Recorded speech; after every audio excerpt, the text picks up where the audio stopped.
Walking briskly, the young man with thinning hair talks with a well-rehearsed bedside manner. In your reality, there is time to turn back. You can choose to stop it, to leave, or you can call for help at any point, and your call should not fall on deaf ears. But the one thing I will say to you is, when it gets dark, go deeper. MAH02382 are here to help you deal with your transition in any way we can, but ultimately, the truth is yours. Here we are. The corridor has opened out into a long, thin, dimly lit room that stretches into darkness to the left and right. The floor is smooth and polished, but the walls and ceiling have an organic feel. Strange plants hang from the roof and vines creep up the walls. The young man is continuing his spiel. It is obviously warm with repetition, but also with care. In our original home, before the restrictions were introduced, we worked in shiny glass buildings across the world. One of the unintended benefits of having to take our work underground was the discovery that the natural world had to be part of the process. It balances the experience, roots us, as it were. And here you are. The young man stops in front of a glass door identical to 20 others that stretch out of sight in both directions. Apart from a name is written on the front of the door, Hannah's name. Make yourself at home. You can hang your coat and bag on the hooks. An audio intro will begin to help you with the process. Remember, when it gets dark, go deeper. He says the last 6 words as if they're a mantra, a ghost of a smile running through his eyes. And then he is ushering Hannah through the door, closing it, and waving from outside and pressing a button. And as he does so, the lights inside the room begin to glow and begin to dim. And a low rhythmic hum gently swells. The room that Hannah finds herself in is no more than 10 foot by 8, and not really like any room Hannah can remember having visited before. Somewhere between a dentist's surgery, a hipster garden centre and a prison cell. Plants suspended high in the ceiling cascade down the walls. A hat stand is tucked in one corner, and in the centre of the room, a padded chair with a gynecological tilt occupies the majority of the space. A pair of headphones rest on the chair. Hannah unbuttons her coat, taking in her new environment.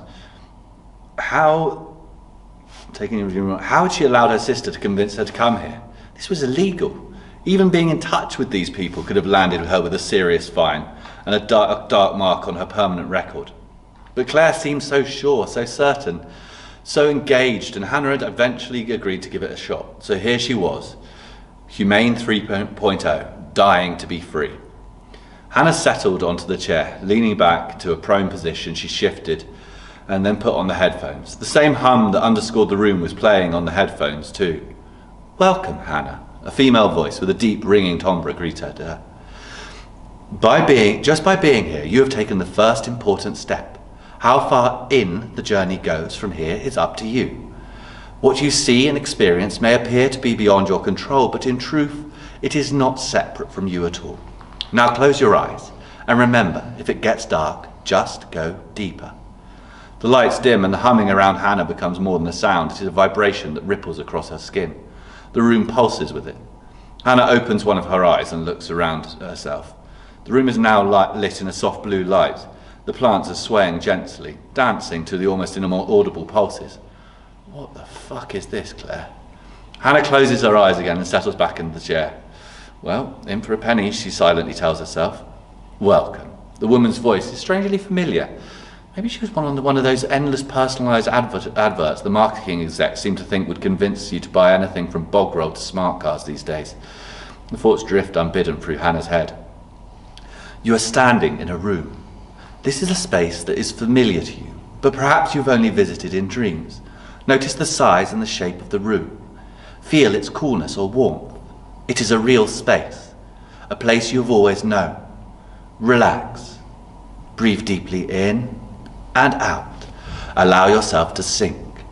Feel the weight of your form, and then let it go. The voice allows the silence to grow. The vibration of the music is growing around Hannah. All surprisingly predictable and new age nonsense, she thinks. She shifts a little, trying to not to dismiss the experience out of hand. It had not been easy to get here. The hardest cult in the world to join, she had told her sister last time they had spoken. There'd been the online screening process, the instructional videos, the strange requests to fast before attending, the personal data she felt uncomfortable giving over to this shadowy organisation. And the organisation itself was so suspect, struck down for malpractice and aspects of lateral marketing strategies, a shady business model and a plastic Silicon Valley exec. Hannah could vaguely remember having read about how slippery they had been when they had eventually landed themselves in the High Court. What the fuck am I doing here? You have to relax, Hannah. The woman's voice whispered in her left ear, and it strangely, she realises, she can feel the breath of the woman on her cheek. Hannah starts and opens her eyes, looking around her, scanning the room for a woman she felt must be there, or at least a movement that would tell her where she had gone. But she was alone in the strange room, and the only thing that was moving was the gently glowing blue plant. Huh? A trick of the light, or your mind, perhaps. Hannah scolds herself. Now give it a go, come on. You can't be falling for all their parlour tricks. Hannah closes her eyes again, leaning back into the headset. The rhythm of the music grows, the bass seeming to swell and separate from the other sounds until it's vibrating all around her, through her. No, wait, she was the sound. She was the vibration, it was coming from within her. Hannah sat bolt upright, pulling off her headphones, but the music didn't stop. It was filling the room from above, from below, from every wall. And then she saw him, and for a second everything stopped. There was a man in the room. He must have come in when her eyes were closed. He was dressed in dark grey jeans with motorcycle boots. He was bare-chested but wore a tasselled leather jacket, and he was dancing, his feet stamping in rhythm with the bass. He seemed not to notice she was awake, or if he did notice, it didn't bother him. And as she watched, she could have almost laughed. He looked like a Hell's Angel impersonating a Native American from some John Wayne movie. And as he got to the foot of her bed, his head bowed, his steps pounding the floor, dust seemed to rise around him, his chanting growing and flowing into the music. And then he stopped, looking up at her from deep brows. His eyes lock onto Hannah's. Are you ready to go deeper? The lights cut, as does the music, and the figure in front of Hannah is illuminated by a purple glow now oozing into her room through the door that she had entered. He smiles at her and extends a gloved hand with a sense of sincerity and a depth of love that she finds hard to justify from a stranger. And it's been some time, hasn't it? But boy, it's lovely to see you again, Hannah. And that's as far as I got. Wicked.